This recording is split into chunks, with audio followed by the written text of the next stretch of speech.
Coming up on Jerusalem Dateline, rejoicing across Israel over the signing of the first phase of President Trump's ceasefire agreement and the planned release of the hostages. Plus, nations standing with Israel at the Internat'l Christian Embassy's roll call of the nations. And pilgrims coming to Jerusalem from around the world for the 2025 Day of Prayer for the Peace of Jerusalem. All this and more coming up on this edition of Jerusalem Dateline. Hello and welcome to Jerusalem Dateline. I'm Chris Mitchell. After 2 years of war, Israel and Hamas agreed to end the fighting and free the hostages. The historic deal sets the stage for a post-war Gaza and Middle East.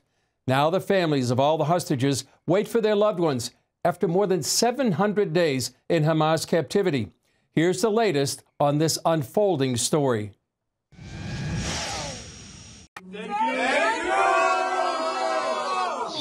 Thank you very much, everybody. You did it! Some of the hostage families celebrated with President Trump over the phone. Others celebrated in Tel Aviv's Hostage Square. President Trump praised the deal on Fox News with Sean Hannity. So great for Israel, so great for Muslims, for the Arab countries, and so great for this country, for the United States of America, and that we could be involved in, making a deal like this happen, because it was, many years they talked about peace in the Middle East. This is more than Gaza. This is peace in the Middle East. He talked about what's coming. You'll see Gaza being rebuilt. We're forming a council that the Council of Peace, we think it's going to be called, and it's going to be very powerful. And it's going to really, I think to a large extent, it's going to have a lot to do with the whole Gaza situation. People are going to be taken care of. It's going to be a different world. I think really the Middle East came together. Prime Minister Benjamin Netanyahu released this statement. With the approval of the first phase of the plan, all our hostages will be brought home. This is a diplomatic success and a national and moral victory for the State of Israel. From the beginning, I made it clear we will not rest until all our hostages return and all our goals are achieved. Through steadfast resolve, powerful military action, and the great efforts of our great friend and ally, President Trump, we have reached this critical turning point. President Trump is expected to arrive in Israel on Sunday to celebrate the agreement. The hostages are expected to be released on Monday, an achievement Israelis and others worldwide have hoped for and prayed for more than 2 years. The Israeli government approved President Trump's deal to free the hostages held by Hamas and end the war in Gaza. We fought during these 2 years to achieve our war aims.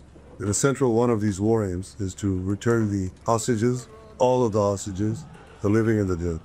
The IDF said its troops are now adjusting operational positions in the Gaza Strip for the implementation of the agreement. Trump said this is a momentous breakthrough in the Middle East. We ended the war in Gaza and really, on a much bigger basis, created peace. And I think it's going to be a lasting peace, hopefully an everlasting peace. Peace in the Middle East. We secured the release of all of the remaining hostages, and they should be released on Monday or Tuesday.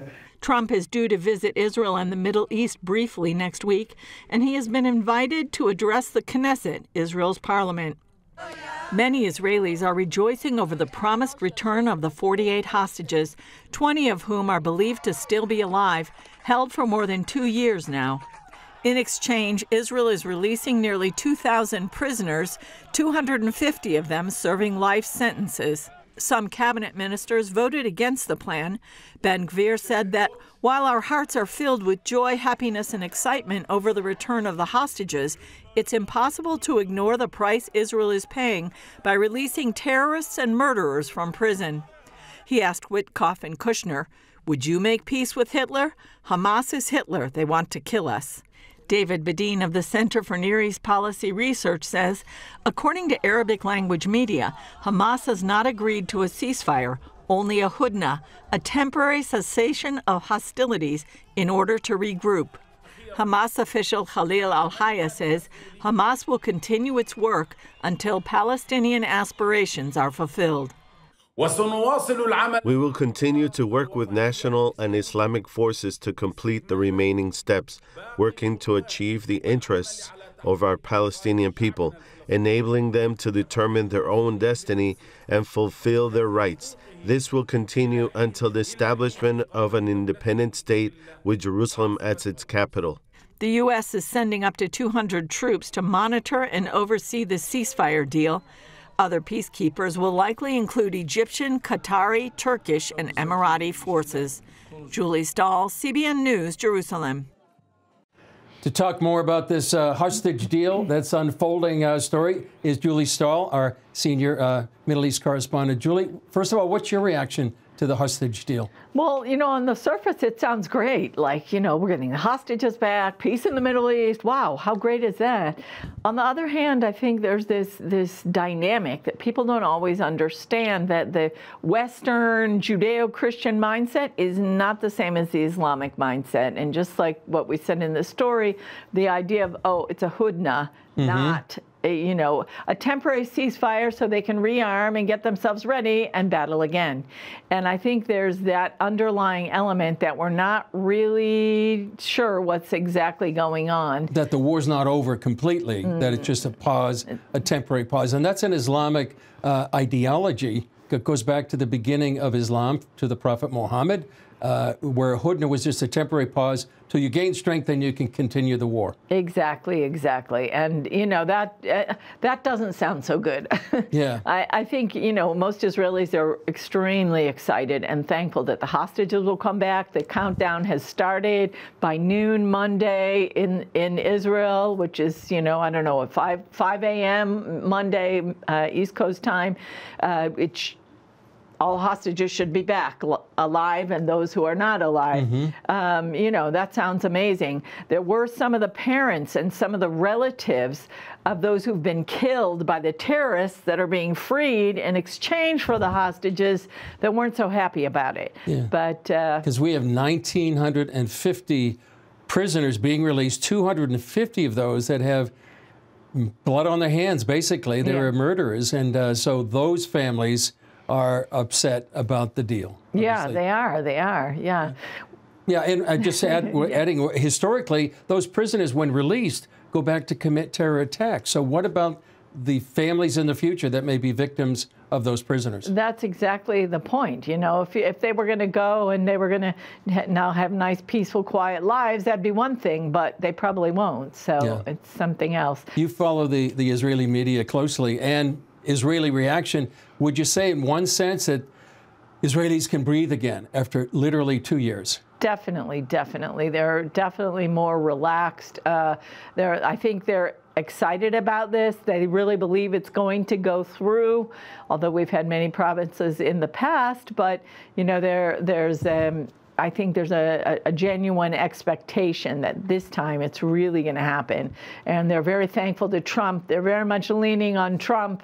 It's like Trump is the leader of Israel almost right now. But anyway, so there's a lot of expectation about his visit here. Would you say that he's getting most of the credit right now? Oh, definitely. Yeah. The only ones that I see giving Netanyahu credit are Trump's envoys, Witkoff and Kushner. Yeah. So what are your thoughts, Chris? Oh, my thoughts. Well, great jubilation for the hostages been released. We have been praying. Israelis have been praying. People have been praying around the world for this to come, that they would be released. And it's really, on the one hand, the angst of the people of Israel. We've talked about this before. Israel's really like a family. So everybody internalizes the fact that these brothers and sisters, fathers and mothers have been suffering for 2 years. And so that, on the one hand, you just celebrate. Yeah. But as we've discussed, there is a sense of, well, the war's not over. There is still an Islamic jihad against Israel.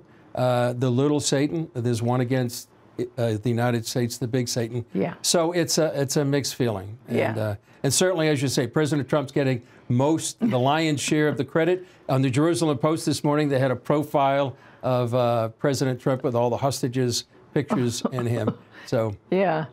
Going forward, where do you see Israel and the Middle East?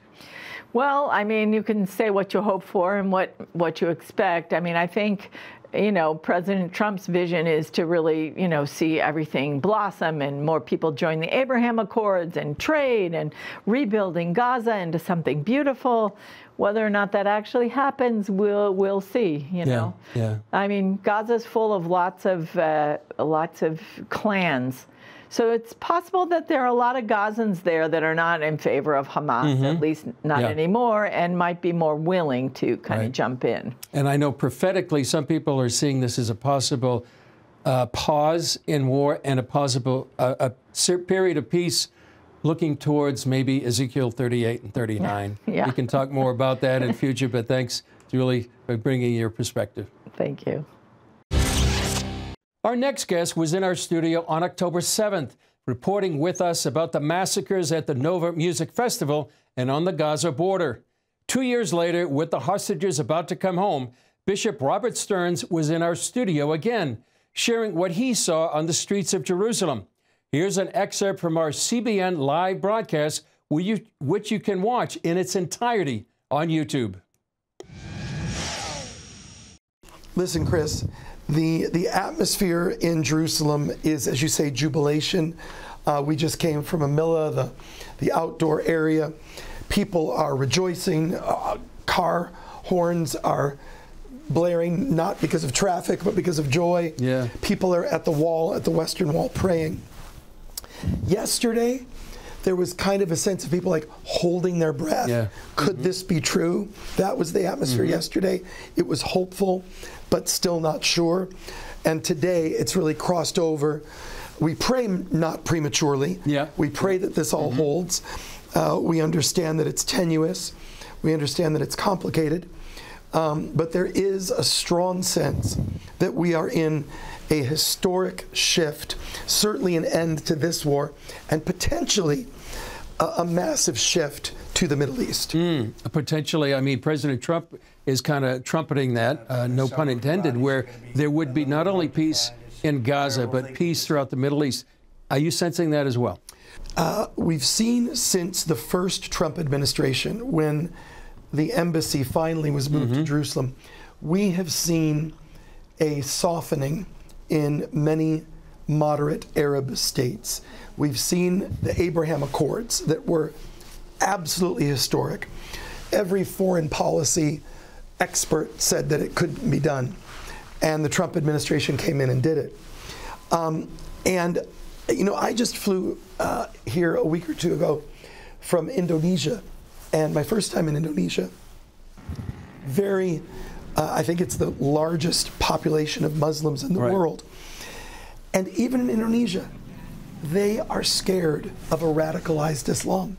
I mean, it's very, very well known, as I spoke with many different Muslim leaders in Indonesia, they're very concerned about the forces of radicalized Islam. So we do see the opportunity, we see a glimmer of hope that there could be some kind of shift in the Muslim world. We need a lot of prayer. We need a lot of intercession. We need a lot of outreach, I think, to the Muslim world. But I do feel that there is the potential for something that's extraordinary that's happening. They had talked about after the war, there's been this talk of normalization, especially with Saudi Arabia. But Indonesia's been mentioned as well, and other nations, maybe some sort of normalization or a form of normalization was Syria, Azerbaijan. So this Abraham Accords could expand after this, while maybe suppressing talk of the Palestinian Authority being part of a post-war Gaza. But it does seem complicated, as you say. This first phase is dealing with the hostages. The second phase apparently working, addressing Hamas disarming. Who's going to disarm Hamas? Is it going to be the IDF? Is it going to be this new international stabilization force, maybe part of the UAE and Saudi Arabia? So still complicating things to unfold, and yet we do maybe feel on the verge of a new era here in the Middle East. You know, you try to explain this region to people, and it is simultaneously super complicated and complex, and very easy. Let me explain. the complexities you've just talked about. You have Fatah, you have Hamas, you have Hezbollah, you've got the Houthis, you've got Iran, you've got Qatar, which you don't even know what to do with on what day of the week, right? So, Turkey.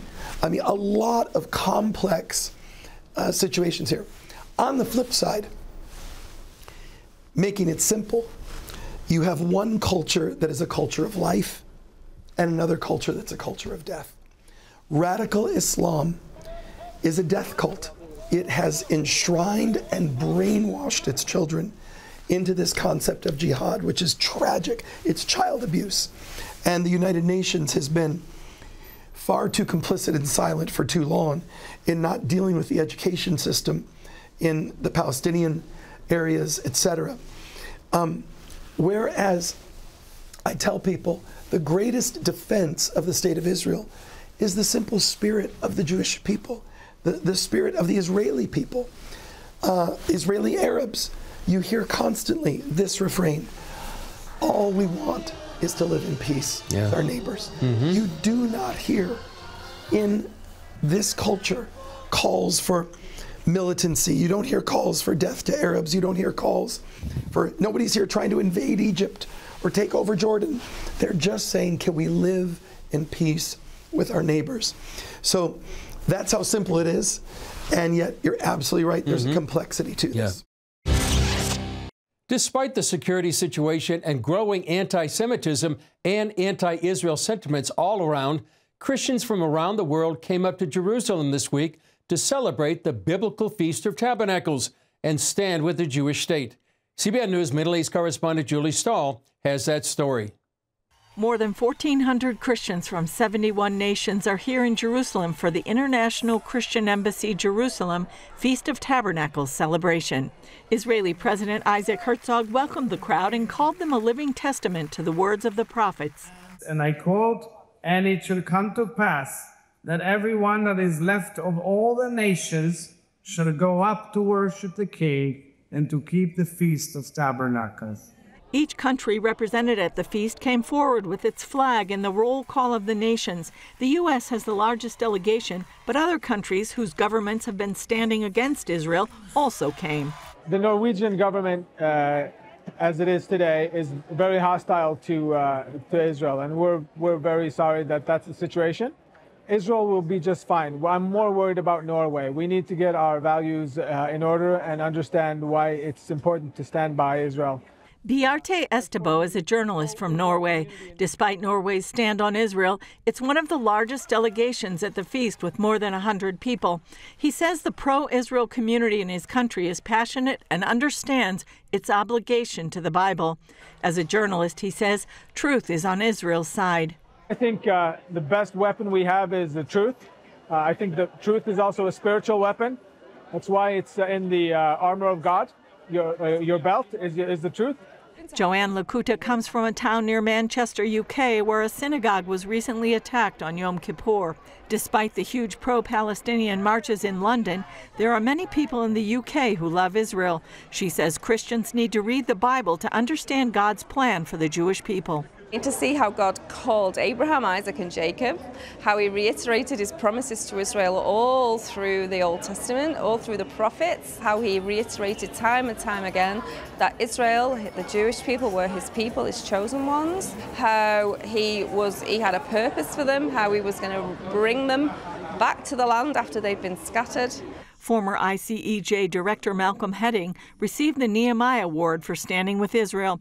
He says Israel has been through 2 years of unspeakable war and struggled under world pressure to fight annihilation.